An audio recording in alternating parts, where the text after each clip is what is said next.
إن الله وملائكته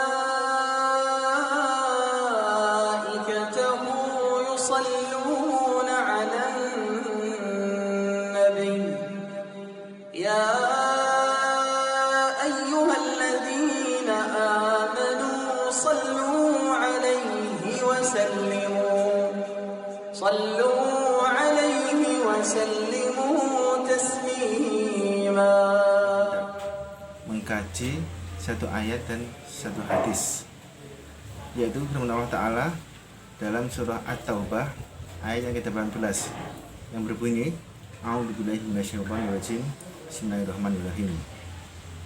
Innama ya'muru masajidallahi man amana billahi wal yawmil akhir wa aqama as-salata wa ata az-zakata wa lam yakhsha illallah fa asa ulaika an yakunu minal muhtadin. Yang artinya, hanyalah orang-orang yang memakmurkan masjid-masjid Allah ialah orang-orang yang beriman kepada Allah dan hari akhir dan senantiasa menegakkan sholat dan membayar zakat dan tidak takut kecuali kepada Allah. Maka mereka itulah yang diharapkan menjadi golongan orang-orang yang mendapatkan petunjuk. Dan sabda Nabi Muhammad SAW yang berbunyi an Nabi Hurairah radhiyallahu anhu anna Rasulullah sallallahu alaihi wasallam qala ahabbul biladi ila Allahi masajiduha wa baghadul biladi ila Allahi aswaquha, rawahu Muslim. Dari Abu Hurairah radhiyallahu anhu, sesungguhnya Rasulullah Muhammad sallallahu alaihi wasallam bersabda, negeri-negeri yang paling dicintai Allah Ta'ala adalah masjid-masjidnya, sedangkan negeri-negeri yang paling dibenci oleh Allah Ta'ala adalah pasar-pasarnya. Jamaah rahimakumullah, secara singkat 4 faedah kita petik dari kajian kali ini. Yang pertama, sebagaimana tercantum dalam tafsir Ibnu Taimiyah disebutkan, orang-orang yang memakmurkan masjid-masjid adalah orang-orang yang tidak takut kecuali kepada Allah dan berharap kepada Allah dan bertawakal kepada Allah Ta'ala. Sebaliknya, orang-orang yang berdoa kepada kuburan, merendahkan diri kepadanya, berharap kepadanya, beribadah kepadanya, maka dan mereka takut kepada selain Allah. Intinya, jamaah rahimakumullah, orang mukmin itu adalah orang yang tidak takut dan berharap hanya kepada Allah Ta'ala. Sebaliknya, orang musyrik itu adalah orang yang takut dan berharap kepada selain Allah. Ini faedah yang pertama.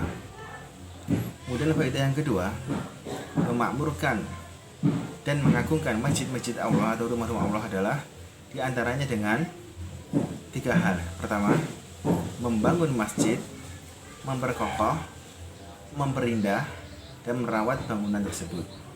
Kemudian yang kedua, melaksanakan ketaatan atau amal soleh di dalam masjid, terutama menegakkan sholat 5 waktu, dzikir-dzikir, kajian, tilawatul Quran, dan lain sebagainya. Lalu yang ketiga, yaitu menjaga kebersihan dan pengharumannya.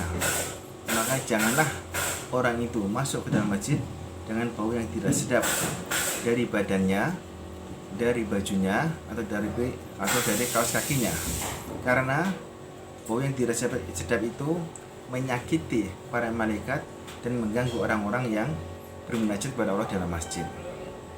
Ini faedah yang kedua. Selanjutnya, faedah yang ketiga, pasar-pasar itu dibenci oleh Allah Ta'ala karena 2 sebab.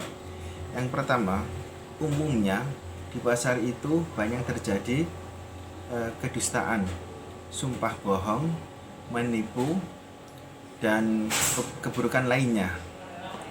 Dan juga yang kedua adalah tercelanya orang yang disibukkan dengan dunia, akan tetapi lalai dari memakmurkan masjid-masjid Allah.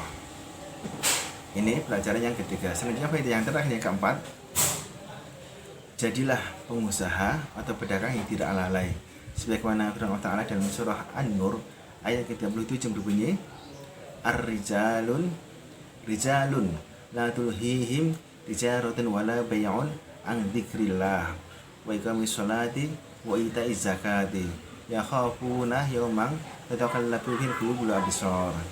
Itu laki-laki yang tidak dilahirkan oleh pernikahan dan perdagangan dari mengingat Allah dan dari menegakkan sholat dan dari membayar zakat. Mereka takut pada suatu hari yang pada waktu itu hati dan penglihatan menjadi terguncang. Yang dimaksud hari itu adalah hari kiamat. Ini Fatihillah.